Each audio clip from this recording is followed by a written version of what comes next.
Hi. Wow. I have a picture of dogs now. Yes, I got a new setup. It might be a bit noisy. We'll see how it goes. I might change it. Anyway, someone just flushed the toilet upstairs. This is going to be a nightmare. For the longest time, fashion was about showing how rich you were and how large your rump was. I guess some things don't change. But a lot changed thanks to the Industrial Revolution. Some good, some bad, and some even badder. But fashion became more widely accessible. More people could buy it and more people could make it. And it's crazy how much it's changed from a showcase of wealth, don't get me wrong, it still is that, to a showcase of emotion and storytelling, which became prominent in the 90s thanks to the likes of Alexander McQueen and Maison Martin Margiela. Has all the storytelling in fashion disappeared since then? Yes, no. But the bigger brands have run out of stories to tell, frankly, as they've become profit grinders. It's the new brands of today that have the interesting tales to tell, covering a wider variety of topics than ever, from sci-fi to the age of exploration. So those are the brands that I want to share with you. And I got a little help from a channel that has started doing some great coverage on some of these up-and-coming brands. Yes, I'm turning into a charity case at this point, asking everybody to help me with my videos. Thank you. This is Professor E, a Taiwanese brand with no creative director. The head of the brand is Professor E, the character who takes on the clothing each season. A character that mends to your understanding of the source material that the brand covers. This brand embodies so many things that I love about fashion. It takes a deep dive into the history about art, painting, architecture, and also just the general happenings of the past. It combines that rich source material with a subtle but powerful artisanal vision, reminiscent of some of my favorite fashion brands like Margiela or Undercover. It's easy to make the Undercover comparison when you first see the brand because of the masks that are donned each season. And look, I was skeptical as well when I first saw it. Undercover's Autumn-Winter 06 Guru Guru collection is one of my favorite, which featured similar face coverings. So seeing Professor E use that motif did make me a bit hesitant at first, but wow, have they taken that motif and elevated it far beyond that Undercover show did. The amount of detail that goes into each face covering is honestly incredible. And as you look into the brand, you'll see how the face masks reflect the themes of that season, and the insane level of detail is also not just left behind. From afar, the silhouettes just seem like oversized, relaxed looks, which are a bit overdone these days. But I think that familiarity works for the brand, because once you start to look closer, you might just fall in love with the clothing, because there's much more to it than the relaxed baggy silhouette. The richness in the fabrics and textures is really incomparable. Maybe it's just their photography style that really complements the looks, but their clothes do genuinely look so stunning up close, almost like a Renaissance painting. Professor E explores many different periods in history, but in an interview with archive.pdf, the brand stated that the Professor E character is set in the Age of Discovery, which was the 15th to 17th century. Through this setting, the team was giving an imaginative boundary to examine and explore the culture of the period, from the Baroque and Rococo styles of painting to architecture, the scientific discoveries of astronomy and geography, as well as reflecting on the colonial conflicts and the exotic fantasies of the mainstream Western vision. And all of this has manifested into this modern, Baroque, grungy aesthetic that is really unique today and has more to offer than just the clothing. I love history. And I love how Professor E displays their historical references alongside the collections. I think the art direction generally elevates the brand so much because it makes the clothing look so good, but it doesn't overpower you with all this extra world building. There is a meaning or a reference behind everything, which makes the brand that much more impactful for those that care. If you want to learn more, and trust me, there is a lot more to learn. I just briefly touched on the brand because I have 2 more to go through. This channel, Commune, I think it's called, made a very informative video all about Professor E, which will seal the deal for you. They really go into the lore. What was that? Who is moaning right now? I just love what Professor E is doing. Yeah, who are you? They do a wonderful job of drawing from the past and making it contemporary. But what if there was a brand that brought us into the future? Yeah, that could be kind of interesting. Hey guys, Martin from Commune here.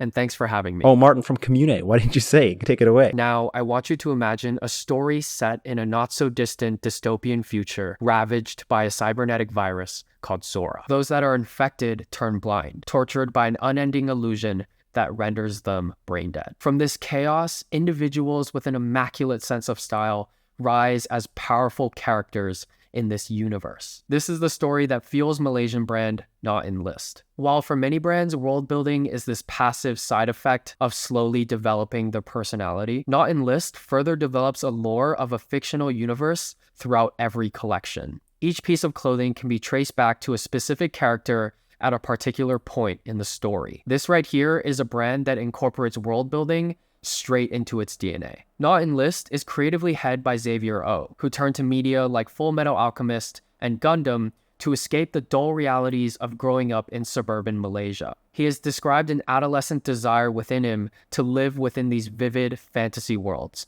And with every piece of clothing that he makes, this fantasy becomes a little bit more real. His approach is a lot more personal than the anonymity of a single character like Professor E. Yet his story is more intimate and character-driven than a massive space epic like Hamkiss. When wearing something from Not Enlist, you inherit a distinct identity from a character in the lore. Their stories and identities are now represented by you, blurring the lines between fiction and reality. To wear Not Enlist is to participate in escapism, to immerse oneself in an entirely different world. So you might ask, how does the storytelling of the brand actually affect their clothing design? Not Enlist's design language takes from the function of modern tech wear and reinterprets it through the lens of factional conflict. Water-resistant, windproof fabrics protect the wearer, but the silhouettes themselves are built for movement and adjustability, so that protection isn't sacrificed for comfort. But the best part is, every single detail is reflective of the greater story, which is where I think this brand really shines. Certain colorways tie you to certain groups. Certain pants can symbolize your rank. The hardware on the garments are even called neuron chip IDs, a chip that stores the soul and personality just in case you get into an accident. On top of that, with every piece comes a card that details where the garments fit in the greater story. The third iteration of Not Enlist's lore is on its way. Although it doesn't fit my personal style at the moment, Not Enlist has really captured my attention, setting an example of a brand that uses storytelling for immersion and for escapism, which sort of reminds me of my high school days playing Counter-Strike and Borderlands late into the night. That's all from me. Back to you, Mr. Fashion Lover. What a great overview of the brand. Martin was kind enough to get me in contact with the creative director of Not Enlist, Xavier O, who I got to ask a few questions about the world building aspect of the brand, which I was very interested in, as not many brands approach world building in the same way that they do. As his native language isn't English, we did this through text. So pretend you are Xavier and I'm asking you the question. Not many brands engage in the level of world building that Not Enlist does. So what challenges have you faced incorporating world building so heavily into your brand? Your response?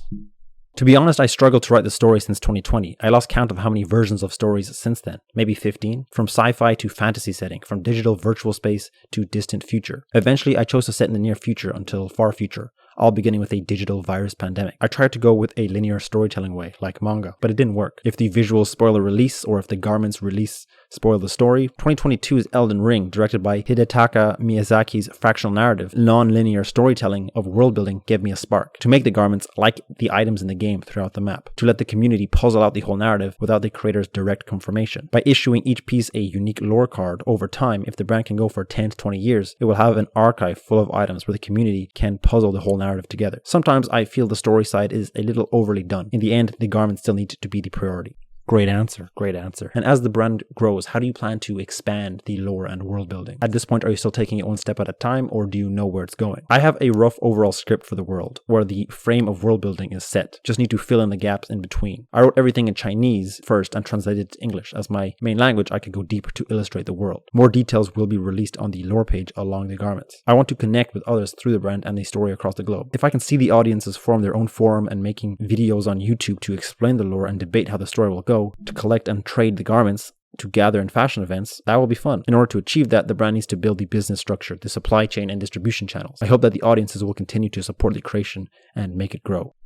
Thanks. Thanks to Xavier for the mini interview and to Martin for helping us connect, as well as his segment in this video. Not Enlisted is still only growing, so by all means, please check them out if you like what they're doing, and same goes for Commune. The last brand that I want to talk about is a bit bigger than the first two. It's called Rick Owens. I'm kidding. It's possibly the opposite of Rick Owens. Happy 99. Thoughts on that observation? I've touched on this brand a bit before, but basically, it was started by two 3D artists who gained a following after they started creating a variety of wacky surreal shoes in 2018, except they were 3D design shoes, so they weren't real. Although apparently a lot of stylists hit them up to try cop a pair for their celebrity clients, which just goes to show how attentive stylists are. Or maybe most people can't recognize the illustrious sheen of a computer-generated 3D object. Can you?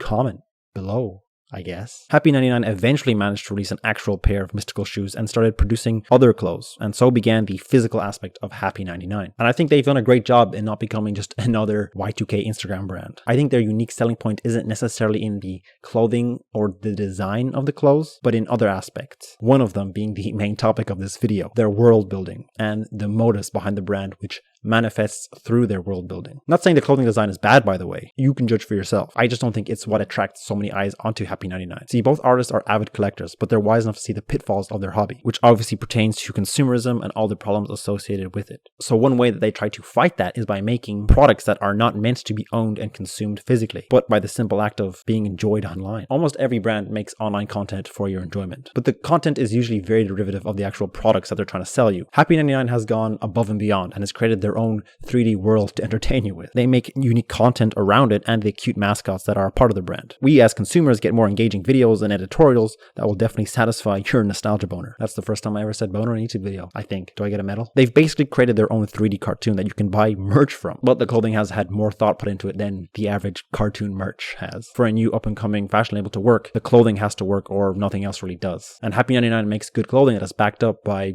very unique world building that feels very well balanced. At the end of the day, you could label what Happy 99, Not Enlisted, and Professor E are doing as gimmicks. All of this extra effort that's put in to create a narrative around the brand is just a marketing gimmick. And yeah, I agree. It is marketing, but what's so bad about being marketed to? I love fashion, I love design, and I love storytelling. I love that these brands are offering me more than just clothes. The clothes are still a priority, but they're added to greatly by all this extra content around them. I want that to be marketed to me because if I want to buy clothes who represent me and who I am, don't you want to see that in the brand that you're buying from? And all this extra effort is free. You don't have to buy anything. And I appreciate the effort and I appreciate that I can enjoy it for free. And that makes me want to support them more by seeing how much more effort they put into their clothes than what other brands do, especially when what they're doing really resonates with me. That's marketing in a nutshell. I'm being appealed to. And I'm happy about it. Marketing isn't inherently evil. And fashion doesn't have to be about a product if you don't want it to. In fact, I think too many people focus on the products in fashion rather than all this extra stuff that's around it. Happy 99 highlighted the amount of complaints that they would receive from people who couldn't purchase some of their goods, which does bring up the question of how people engage with products. So I'm glad that there are brands out there offering alternate ways to consume and enjoy fashion without having to buy into it. If you don't care about any of this stuff, then that's fair enough. You can just look at it as a gimmick. I understand that. For me, a good narrative does add a lot to the clothing. But the number one thing I still value in clothing above all else is the actual design and look of the clothes. And all of these brands check that box for me, otherwise they wouldn't have been in this video. Believe me, there are a lot of brands that focus on their Instagram feed and the image of the brand, and the clothes are just doo-doo. Doo-doo ass butt cheeks is what they are. Not naming any names. I like to see some sort of narrative in all the fashion brands that I follow because it adds context to them. And I think that's totally fair to see as a good or bad thing, but you decide how much value you derive out of that context. In my opinion, I think in the fashion industry, heritage houses particularly rely on the history of their brands as the context to give them their value, which lets them charge as much as they do and get away with it. So if anything, I don't think that people should value the context and meaning around clothing as much as they currently do. Instead, look to the design or look at better versions of world building in brands that have other priorities than just making money. So that was the point of today's video, to show those alternatives. So go feed them with your Instagram follows and likes. I'm sure they'd love it. I just moved country. As you can see, new background, so sorry for the inconsistency. It'll take some time adjusting. I'm also thinking of maybe changing the content I do on here because I'm really itching to just start making clothing again. We'll see what happens. Maybe I'll just turn into a vlog channel. I'm sorry in advance if that happens. Check out Commune as well. They're providing great insight into a lot of new brands. I've learned a lot from them and I'm sure you will as well. It's hard to do everything on one channel, and a channel like Commune is exactly what I'd love to see. I'm also changing my Patreon. I'm going to be filtering through the rubbish fashion media and curating what I find to be the most interesting or important news and sharing my opinions on it, of course. So there's that if you're interested in a curated weekly news feed. It's only €5 a month. All right. E-begging completed. I can now transcend.